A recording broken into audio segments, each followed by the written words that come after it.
man, that would be so cool if I could meet John Prine. So I was in Ireland. I ended up coming back to San Diego. Rugburns keep touring. Rugburns ended up breaking up.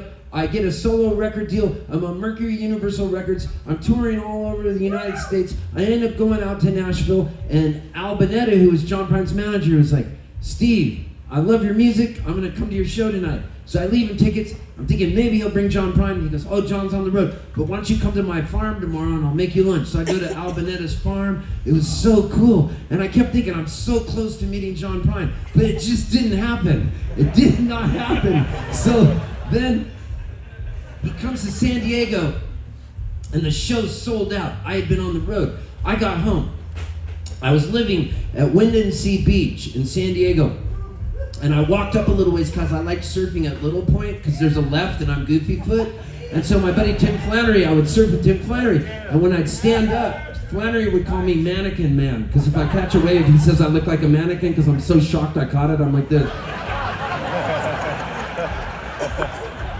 So I get out of the water. I throw my longboards in my Volkswagen van. I go to Roberto's. I get 6 rolled tacos with guacamole and a bean burrito. I leave Roberto's. And then I get back home. And this is before we had cell phones and stuff. So my message lights blinking. And it's a message from Al Bonetta. And I'm like, he's going to give me tickets to see John Prine. This is the best day of my life. And so I listen to the machine. He goes, Steve, call me. It's Al Bonetta. John Prine's in town.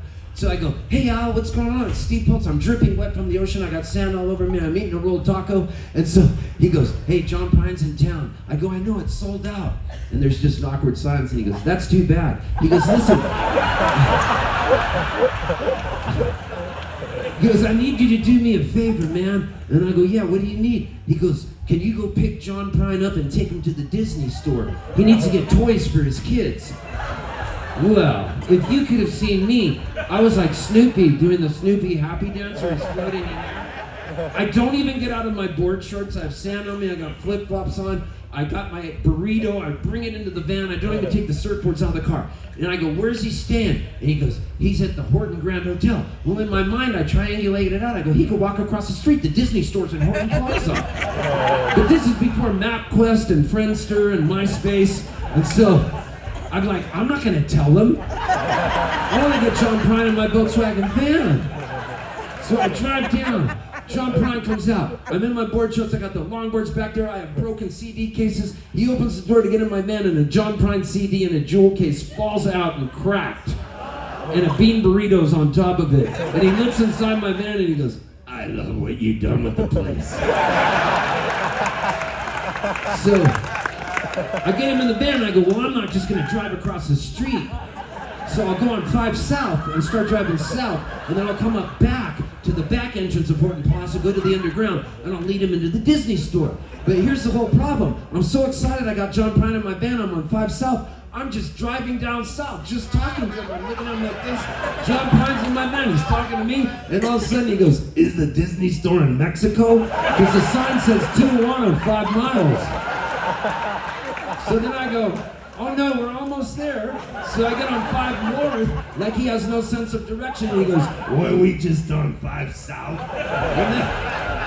So I drive to the underground garage at Horton Plaza. I lead him into the Disney store. He goes, I gotta get these toys for Tommy and Jack, and I gotta find out, I gotta call my wife Fiona, because I can never remember what I got him. And then this is the reason he's John Prine, because of the next line. So he goes, I can never remember what I got him, and they never forget.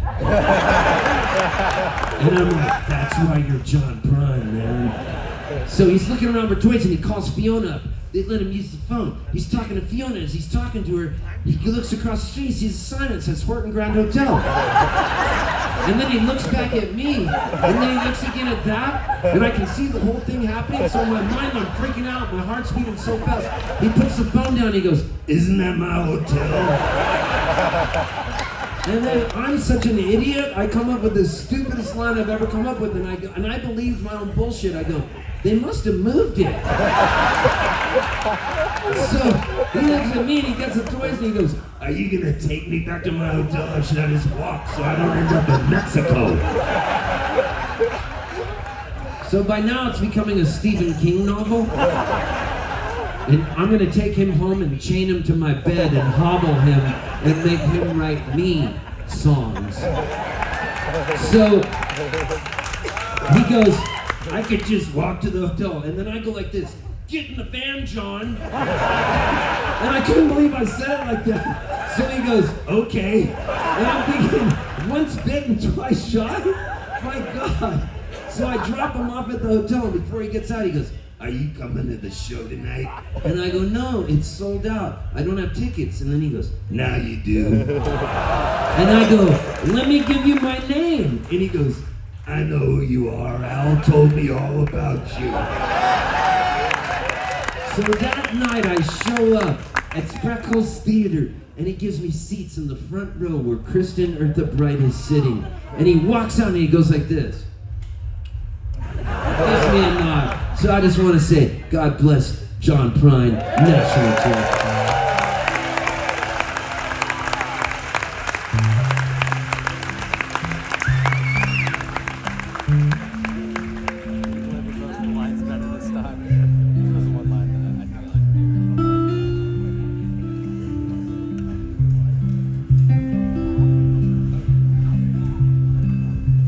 It got so hot last night, I swear, couldn't hardly breathe.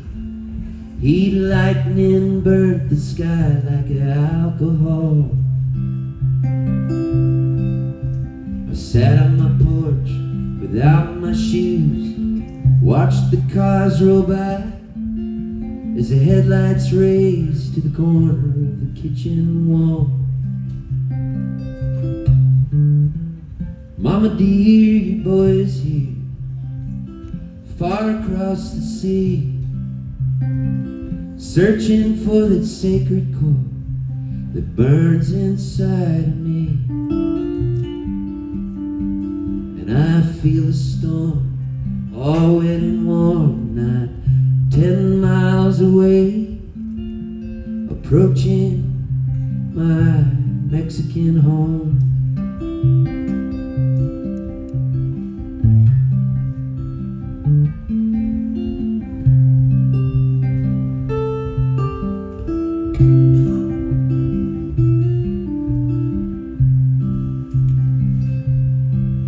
My God, I cried. It's so hot inside, you could die in the living room. Take the fan from the window, prop the door back with a broom. Well, the cuckoo clock has died a shot, and the windows feel no pain, and the air is as still as a throttle on a funeral train. Mama dear, your boy's here, far across the sea, searching for that sacred core that burns inside of me. And I feel a storm, all wet and warm, not 10 miles away, approaching my Mexican home.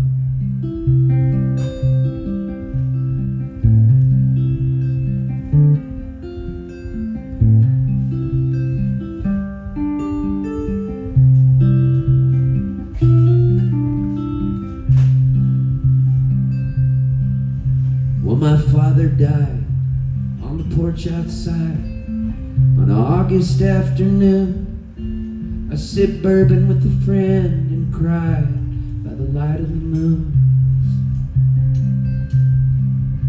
So it's hurry, hurry, step right up. It's a matter of life or death. The sun's going down and the moon is just holding its breath. Mama dear, your boy's here, far across the sea, searching for that sacred core that burns inside of me. And I feel a storm, all wet and warm, 10 miles away, approaching my Mexican home.